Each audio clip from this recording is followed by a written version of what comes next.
अरे ओ करमजली, तूने बहू को ब्लैक कॉफी क्यों दे दी?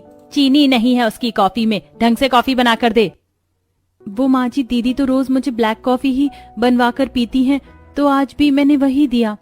हाँ वो तो मुझे आज ब्लैक कॉफी पीने का मन नहीं कर रहा है, जाओ नॉर्मल कॉफी बना कर दे दो। ठीक है दीदी। बेचारी घर का सारा काम करती है, लेकिन फिर भी दोनों श्वेता को अपनी उंगलियों पर नचाती है। कितनी मासूम और प्यारी बच्ची है। मुझे तो शुभम की पसंद पर 1% का शक नहीं है। आगे 6 महीने से देख रहा हूँ उसको, वही 8 महीने बड़ी बहू को हो गए हैं। मजाल है वो अमीर बहू घर का एक काम कर दे, ऊपर से हमारी मैडम इन्हें अपनी पलकों पर बिठा कर रखती है। पता नहीं क्या होगा इस गायत्री का। श्वेता कॉफी बनाकर पारुल को दे देती है। दोनों बेटे भी नहा धोकर चाय पकौड़े का लुत्फ उठाते हैं। इतने में श्वेता टिफिन बनाकर ले आती है और दोनों बेटे टिफिन लेकर चले जाते हैं।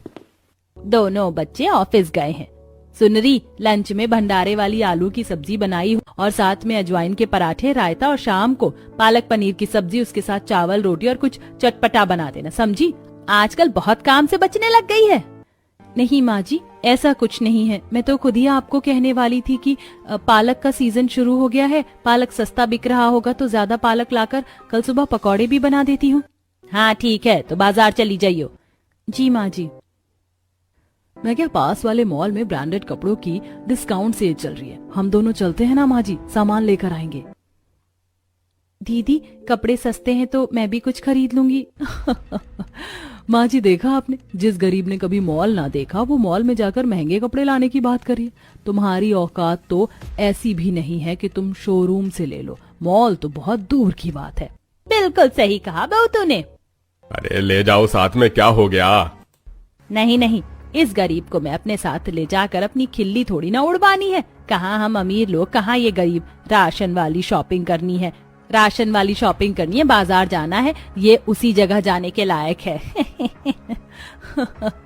हाँ माँ जी। यह सुनकर श्वेता को बुरा लगता है, उसकी आंखों में आंसू आ जाते हैं। दिन में वैसे ही चलते फिरते श्वेता को 50 बार खरी खोटी सुना दिया करती थी। हरिकेश समझता है, लेकिन गायत्री के सामने श्वेता को ज्यादा कुछ नहीं कह पाता था। फिर गायत्री पारुल के साथ शॉपिंग करने चली जाती है। वहीं बहू दोपहर का लंच बनाकर बाजार से सब्जी खरीद कर ले आती है और रात को खाना बनाते बनाते उसे चक्कर आते हैं तो पारुल को थोड़ा धक्का लग जाता है। अरे तुम पागल हो क्या? मैं यहाँ पर पानी पी रही हूँ और तुम काम करते करते इधर उधर गिर रही हो, ठीक से खड़ी नहीं हो सकती। सॉरी दीदी, गलती से हो गया, पता नहीं शायद चक्कर आ गए थे। सब काम करने के बहाने हैं, जल्दी डिनर बनाओ। पारुल चली जाती है। श्वेता अकेले ही 3-4 तरीके का खाना बनाकर सबको खिलाती है तो उसको खाने का मन नहीं करता। उल्टी होने पर वहां से चली जाती है। तब शुभम उसे पानी पिलाता है। तुम्हारी तबीयत ठीक नहीं लग रही है, आजकल ज्यादा ही घर में काम करती हो और माँ भी तुम पर प्रेशर बनाती है। आप चिंता मत कीजिए, मैं बिल्कुल ठीक हूँ। काम करते वक्त थोड़ा बहुत वीकनेस आ जाती है। आप खाना खाकर आओ, मैं यहाँ पर हूँ। शुभम खाना खाने चला जाता है और श्वेता कुछ देर आराम करती है। फिर सबके खाना खाने के बाद झूठे बर्तन साफ करके रसोई साफ करती है, तब जाकर सोती है। अगले दिन भी वो कुछ काम कर रही होती है कि बेहोश हो जाती है और शुभम घर में डॉक्टर को बुलाता है, जहां चेकअप करके डॉक्टर कहता है, कंग्रेचुलेशंस मिस्टर शुभम और श्वेता जी, आप दोनों पेरेंट्स बनने वाले हैं। अरे वाह, मैं बाप बनने वाला हूँ। श्वेता, तुमने सुना? और तुम माँ, और माँ आप दादी बनने वाली हो। हाँ ठीक है, सुन लिया मैंने जो डॉक्टर ने बोला, इसमें इतना उछलने वाली क्या बात है? माँ, इतनी बड़ी बात है, आप दादी बनने वाली हैं और खुश नहीं है। कहाँ से खुश हूँ, जब तू मेरी सारी खुशियाँ पहले ही छीन चुका है। ये गरीब मुझे दादी बनाएगी अब। इतने में गायत्री वहां से चली जाती है। तभी हरिकेश आता है। अरे बेटा, क्या हुआ? मुझे बहू की तबीयत ठीक नहीं लग रही, अभी डॉक्टर साहब को जाते हुए देखा और तेरी माँ का मुंह भी बना हुआ था। अरे पापा, आप वो सब छोड़ो, खुशखबरी सुनो, आप दादाजी बनने वाले हैं और मैं पापा। अब मैं वो पल भी जीऊंगा जो मैंने आपके साथ बिताए हैं। अरे हाँ हाँ, क्यों नहीं, और मैं तेरा बचपन दोबारा जी लूंगा।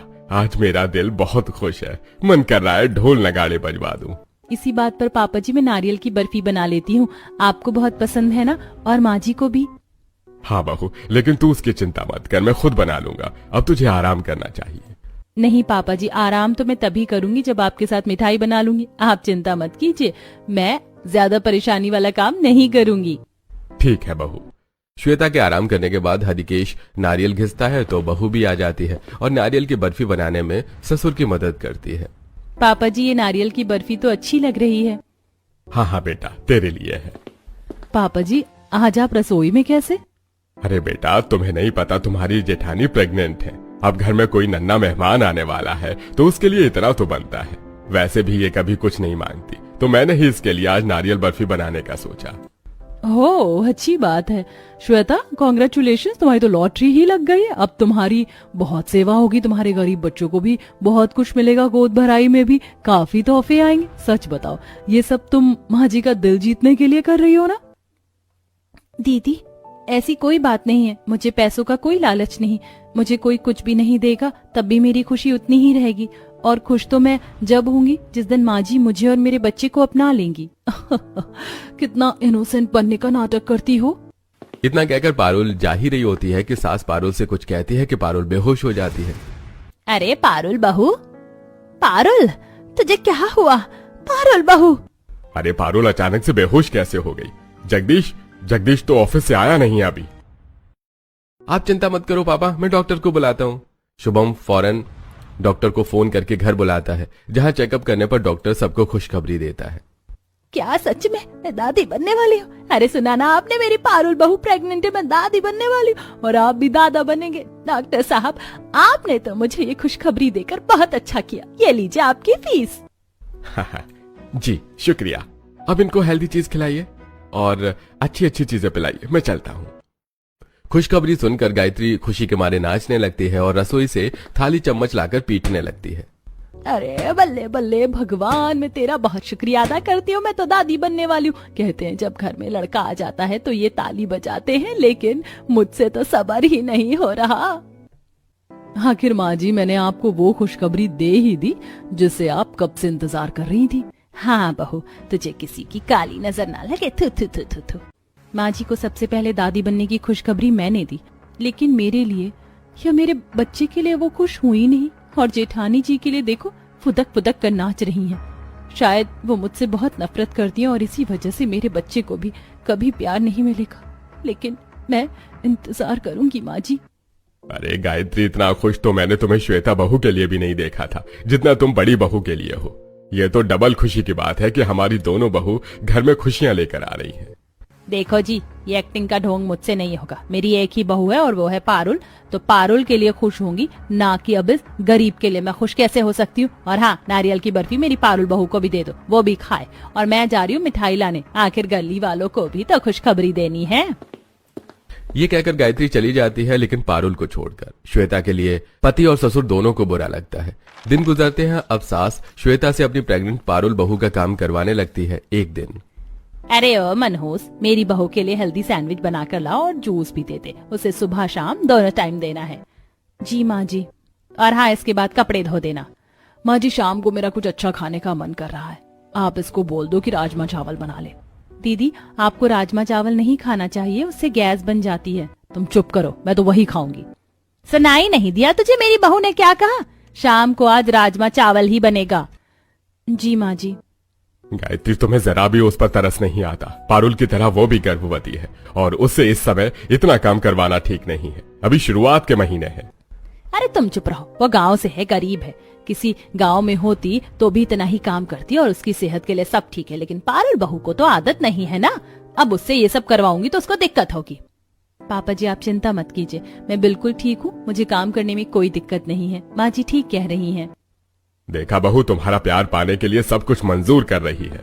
गुस्से में हरिकेश वहां से चला जाता है और श्वेता पारुल को सैंडविच और जूस देती है। इसके बाद जैसे जैसे धीरे धीरे कपड़े धोकर सुखाती है और फिर शाम होने पर रात में राजमा चावल बनाती है और साथ में कस्टर्ड फूड बनाकर भी जेठानी को दे देती है। वाह, आज का खाना खाकर तो मुझे बहुत अच्छा लग रहा है। देखा, तुम फालतू में ही बकवास कर रही थी। मुझे राजमा चावल खाकर कोई गैस नहीं बनी। वो इसलिए क्योंकि मैंने राजमा चावल में जेठानी जी सौंफ और हींग डाल दिया था, जिससे गैस नहीं बनती। अरे वाह, तुम तो बहुत समझदार हो, वरना ये तो अपना ख्याल रख ही नहीं सकती। और ऐसे ही अपने और अपने बच्चों का भी ख्याल रखना। हाँ जेठ जी। ऐसे वक्त गुजरता है। गायत्री पारुल का सारा काम श्वेता से करवाती है और साथ ही घर का बाकी काम भी। बेचारी को बहुत थकान हो जाती थी, लेकिन अपने बच्चे की खातिर बीच बीच में आराम कर लेती थी। दोनों बहू का पेट निकलने लगता है। दोनों बहू के 4 महीने होने को आते हैं। एक दिन सास पड़ोसन से बात कर रही थी। अरे गायत्री, तेरी दोनों बहू में से सबसे पहले खुशखबरी तेरी गरीब बहू ने, मेरा मतलब छोटी बहू ने दी ना। तू तो उसे पसंद नहीं करती, अगर उसको लड़का हो गया तब तो तुझे प्रॉपर्टी उसको ही देनी होगी। अरे ये तू कैसी बात कर रही है, मैं अपनी दोनों बहू से बराबर प्यार करती हूँ। वो गरीब घर से है तो क्या हुआ, आखिर मेरे घर में डबल खुशी आने वाली है, और वो कुछ भी दे, मेरे घर की दोनों प्रॉपर्टी दोनों बच्चों की है। मैं किसी चीज का भेदभाव नहीं करती। अच्छा ऐसा भी है क्या? लेकिन जहाँ तक मैं तुझे जानती हूँ तो अपनी छोटी बहू को पसंद नहीं करती, तो उसके बच्चे को भी कुछ देने से रही। नहीं, ऐसा कुछ नहीं, मैं तो अपनी दोनों बहू से बराबर प्यार करती हूँ और उनके बच्चों से भी करूंगी। दोनों हाथों में दोनों बच्चों को खिलाऊंगी। अच्छा अब मैं चलती हूँ। गायत्री अपने कमरे में आकर झूलने वाली कुर्सी पर बैठकर सोचती रहती है। बात तो सही कही मधुलिका ने, अगर उस गरीब बहू ने लड़के को जन्म दे दिया और पारुल को लड़की हुई तो सारी प्रॉपर्टी वही ले जाएगी, और सबसे पहले खुशखबरी भी उसी ने दी है। नहीं, मैं उस गरीब बहू को फूटी कौड़ी भी नहीं देना चाहती, इसीलिए इस घर का बंटवारा पहले ही कर दूंगी, ताकि हम कम हिस्से में वो रहे और ज्यादा हिस्से में मेरी पारुल और उसका बच्चा। और अगर किसी ने मुझे कुछ बोला तो कह दूंगी गरीब वाली अपनी अकड़ में अकेले रहना चाहती थी, खुद अलग हो गई। लेकिन इसका बंटवारा करने के बाद घर का काम कौन करेगा, उसके लिए भी मुझे केयर टेकर देखना पड़ेगा। चलो करते हैं इंतजाम। गायत्री घर के बाहर जाकर प्रॉपर्टी के कागज बनवा लेती है और आकर जब श्वेता पारुल को सूप दे रही थी तब, पारुल ये पी ले, उसके बाद मुझे तुम सबसे बात करनी है। बहुत सोच समझकर मैंने कुछ फैसला लिया है। ऐसा भी क्या फैसला है माँ जो आप मुझे ऑफिस नहीं जाने दे रही हैं? प्लीज बेटा, तू कितने सवाल करता है, थोड़ी देर बाद चले जाना ऑफिस, वैसे भी कंपनी के मालिक हो तुम। ओके माँ। बहू सूप खत्म कर लेती है, श्वेता झाड़ू लगा लेती है और घर के बाकी लोग हॉल में इकट्ठा हो जाते हैं। हरिकेश भी गायत्री को अजीब नजरों से देखता है। अरे मुझे ऐसा क्यों लगता है गायत्री कुछ बड़ा कदम उठाने वाली है। गायत्री क्या बात है, बताओ। हाँ माँ, अब तो बता दो, सब लोग हैं यहाँ। हाँ तो बात यह है कि मैं इस घर का बंटवारा कर रही हूँ। क्यों कर रही हूँ, किस लिए कर रही हूँ, ये सब मैं तुम्हें नहीं बताना चाहती, लेकिन जो भी कर रही हूँ घर की भलाई के लिए कर रही हूँ। तो इस घर का 70% हिस्सा पारुल और जगदीश का है, उनके होने वाले बच्चे का है, और 30% शुभम, तेरा, तेरी गरीब बीवी का, और जो घर के सामने हमारा 25 गज का घर है, फिलहाल तुम दोनों उसमें ही रहोगे। क्या? लेकिन माँ आप बंटवारा क्यों कर रही हो? हमसे कोई गलती हुई है क्या? ऐसे मुश्किल समय में मैं काम पर जाऊंगा तो श्वेता का ख्याल कौन रखेगा? उसे तो घर में होना चाहिए ना। अगर मैं नहीं होती तब भी वो तेरे पीछे अपना ख्याल रखती ना। तुम सामने वाले घर में रहोगे बस। आप ये गलत कर रही हैं इन दोनों के साथ, मैं समझ रहा हूँ। शुभम ने अपनी मर्जी से एक गरीब लड़की से शादी कर ली, तो आप उसके साथ ऐसा कब तक करोगे? अब तो उनका बच्चा होने वाला है। गायत्री, मैं जगदीश की बात से सहमत हूँ, तुम इतना बड़ा फैसला अकेले नहीं कर सकती, अभी मैं जिंदा हूँ। तुम चुप रहो, मैं तुम्हारी बहू को लंदन नहीं भेज रही, घर के सामने ही रहेगी। जब चाहे मिल लेना, जब चाहे वो यहाँ पर आ जाएगी बीच बीच में। नहीं, मुझे ये फैसला मंजूर नहीं है। लेकिन पापा जी, मुझे ये फैसला मंजूर है। अगर माँ जी ने हम दोनों के लिए कुछ सोचा है तो मुझे ये बंटवारा मंजूर है, मैं रह लूंगी। लेकिन श्वेता ऐसे नहीं हो सकता। देखिए शुभम जी, मैं माँ जी की किसी भी बात की तौहीन नहीं करना चाहती, समझो। ठीक है। देखा गायत्री, तुमने, पता नहीं कब तुम्हारी आंखें खुलेंगी और अमीर गरीब की पट्टी तुम्हारी नजरों से उतरेगी कि तुम हीरे जैसी बहू के साथ ये सब कर रही